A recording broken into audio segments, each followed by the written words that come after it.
I don't care if you live or die. I really don't. It's a hell of a thing hearing it from someone you barely know. But imagine hearing that from someone you love. On February the 24th, 2012, I was diagnosed with late-stage throat cancer. That night, I went home and sat at a table with my daughter and my wife, trying to swallow the fear while telling them about the procedures ahead. And that's when my daughter pushed her chair away from the table and said, "I don't care if you live or die." Yeah, there was a lot of anger, a lot of yelling through closed doors. And that night, as I tried to sleep, it kept me awake, and I kept thinking, why can't she see what I have given her, what I have done for her? You see, I was a broadcast journalist. At one time, I was a television news anchor with a big show. I became a network reporter. I became a foreign correspondent. We traveled around the world. We went from the cold prairie provinces to the warmth of Sydney, Australia, so I could cover Southeast Asia and the South Pacific. And I couldn't understand how she couldn't see what I gave her. But as I lay there, in the arrogance of my beliefs, I began to see the truth. And the truth was, I couldn't remember the last time I had hugged her and made her feel safe, the last time I had told her how proud I was of her, or the last time I had said, "I love you." And suddenly I realized that the cancer was a lot deeper than my throat. A few weeks later, I was in hospital to undergo what doctors call a radical neck dissection. They took a scalpel and cut me from the back of the right ear all the way down to below my Adam's apple, 12 inches long. They had to take out a golf ball-sized tumor. And as I lay in recovery, praying to a God that I did not believe in, "Please be gone," the surgeon came in and told me that it wasn't, and that I had to undergo a lot of weeks of chemotherapy and radiation. So, in this time that I knew I needed to be close to people because I was more scared than ever, I decided to go to chemotherapy and radiation alone and deny my daughter and my wife the chance to hear me say, "I am so scared, please come with me." I was dying to be close, but pushing them away and dying anyways. I'd go to radiation each day, and I couldn't come home just to face the four walls closing in around me, so I started to go to downtown areas so I could get lost in the sea of humanity and hope that that distraction would take me away from the rampant thoughts inside of my head that my demise was just around the corner. It is said, when you are ready to learn, that the teacher will appear, but I did not know that that teacher was going to be a homeless bum.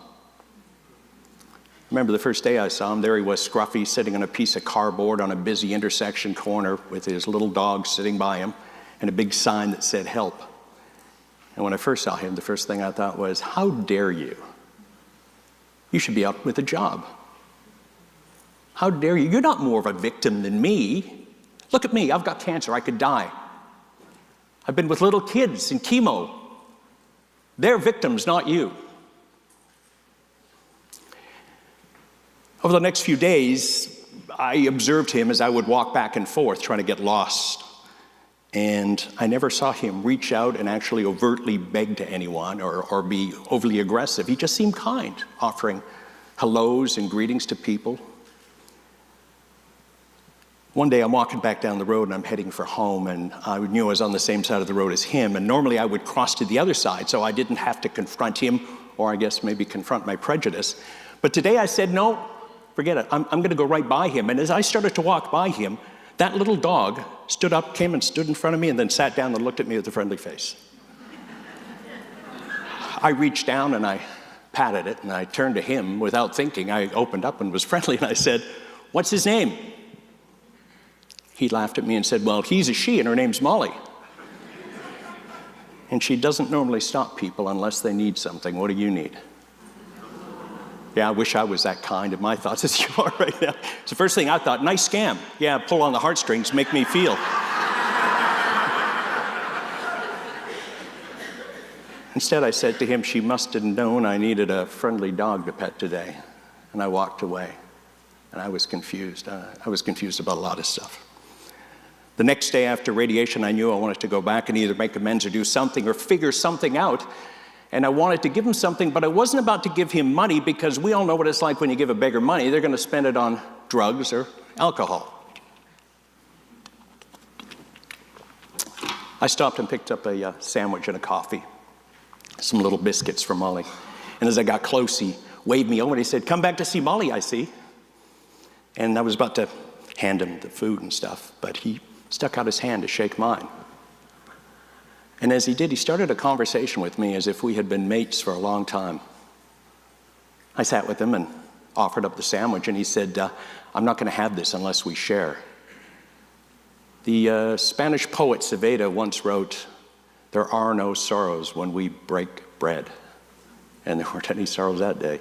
We sat and talked like two old buddies, and for a moment I forgot that I was sick. After a bit, he reached into his bag and pulled out a little pill bottle, and his hands were shaky and couldn't open them, so I offered to. And he handed it to me, and I looked, and there was his name, Douglas. And Largitsil was a medication which is used by people with schizophrenia, which I thought meant he must be a psychotic serial killer. What it is, it's an internal jail. People get very little government help. We ignore them. We stigmatize them. And so I turned to him and said, "Is this why you're begging?" And he looked at me and he said, "What?" He said, "No, I'm here raising money to help the needy." And he pointed at a sign, and there below the big help, I hadn't even looked, were the groups that he was raising money for. And suddenly I realized it was not him that was disabled, it was me. For the judgment that I have had with him blinded me to the truth of this man's gracious intent. I saw him often after that. Remember one day I was going up the street and he had this cheeky little smile on his face and he waved me over. He reached into his bag and he pulled out a little box of chocolates that I would have ignored as some cheap treat, but I knew from him that this was a lot of money. So I reached around the box and shook his hand and said, "Thank you, my friend." And he started to tear up. And I said, "Doug, what's wrong?" And he said, "I don't really have friends, and I sure don't have important friends like you." I had lived my life trying to be important with TV cameras, recognition. And I never felt more important in my life than I did right at that second. Because I was important just simply because I was giving him my presence. He said to me that, or I said to him that I wouldn't take the chocolates unless we shared like we always do. So we sat, and he opened them with great joy. And as we sat, I looked at that sea of people move by us, people with places to go and people to see and things to do, and people that I used to think I was like, people that were looking down upon us like we were less than them. I wanted to be those people for so long in my life, to have that view from above, but now sitting down below eating the best chocolates I'd ever had in my life, I realized the best view is right here.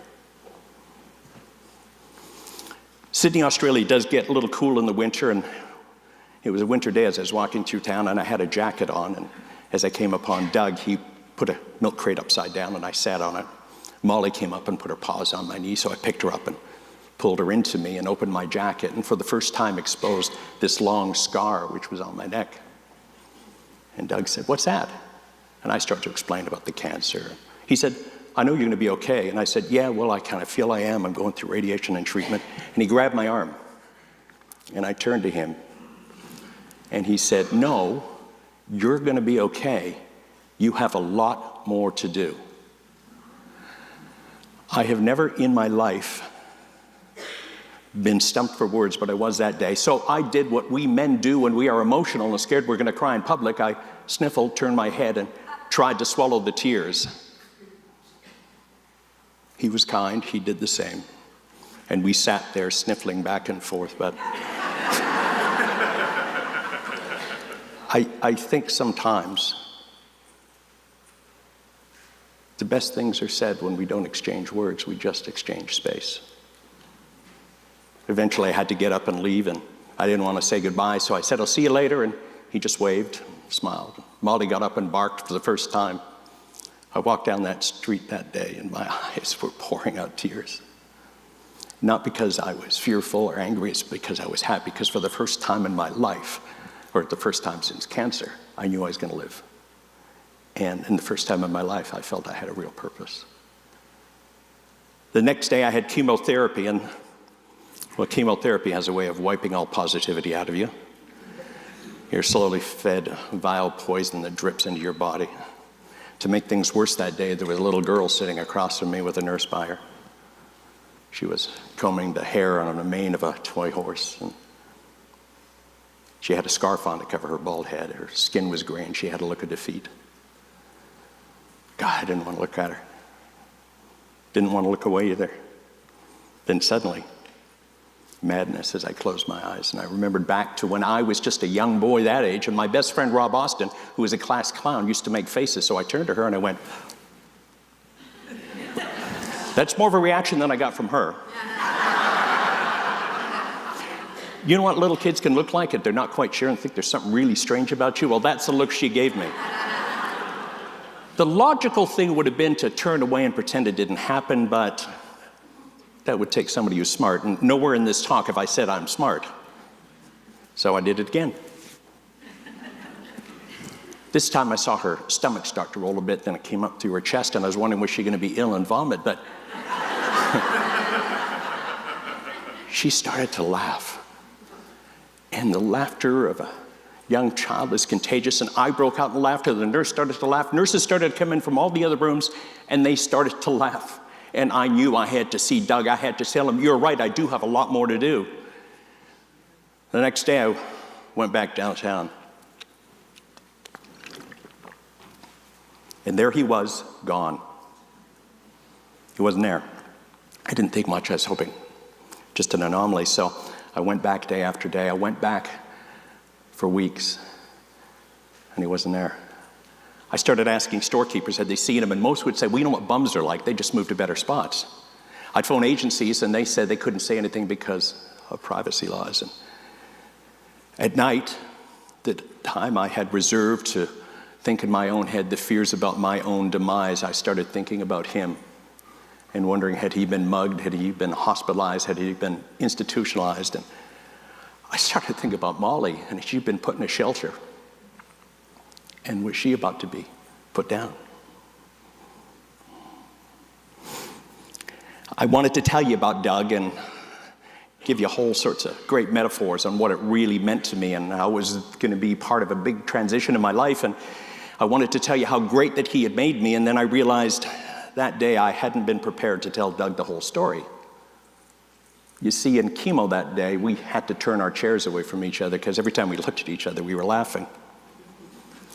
Chemo goes on and you don't laugh. It kills you.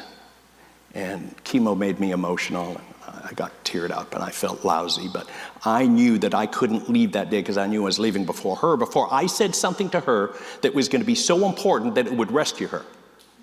So as I finished the chemo that day, I walked over and I squatted down in front of her and I got her eye to eye, and I must have looked like hell. And I was shaking, and I could feel sweat coming out of my head, and I knew I was trying to come up with great words. And as I did, she looked at me, and she tilted her head with an empathetic look that you would recognize from a parent, not a little child. And then she reached out with a free arm and placed her hand against my cheek to comfort me. I was a child suddenly, and I started to cry. And so she wiped the tears away from my face.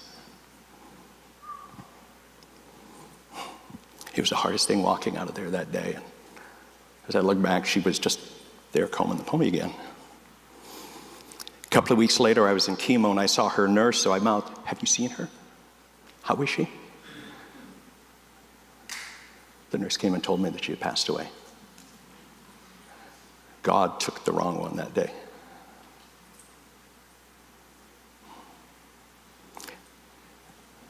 That, and Doug, sat in my heart a long time. I started to realize that I wasn't so scared of dying. I had just been scared my whole life of living. I started to realize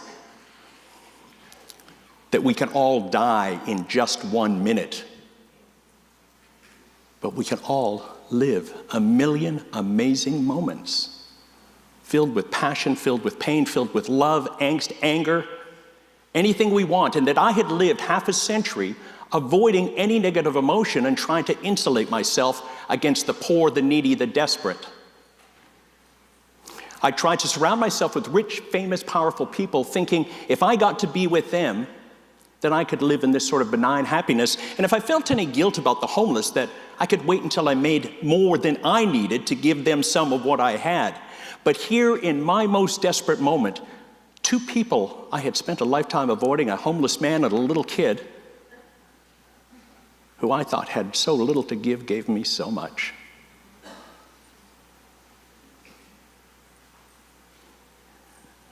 I had a lot more to do, but that lot more to do wasn't me saving other people. That lot more to do was me seeing other people, me receiving, and in that giving them the power to heal others. It also started me on a course of redemption in my life with my daughter. When I was asked to do this talk, I was honored and humbled, and I was scared that I wasn't worthy. Normally in the past I'd have told 1 million people, boasted about it, but I didn't tell anyone for weeks, except I called my wife Marina. She cried on the phone with me. And then I called my little girl. She now lives halfway across the country, down under. She's going to school. She's going to be an early childhood education teacher. And damn it, she's going to be the best one because she's really good. She's got a heart so big. And I told her, same little girl that told me she didn't care if I lived or died, and she said to me, "Daddy, I am so proud of you. You're going to do really good, and Daddy, I love you." Thank you.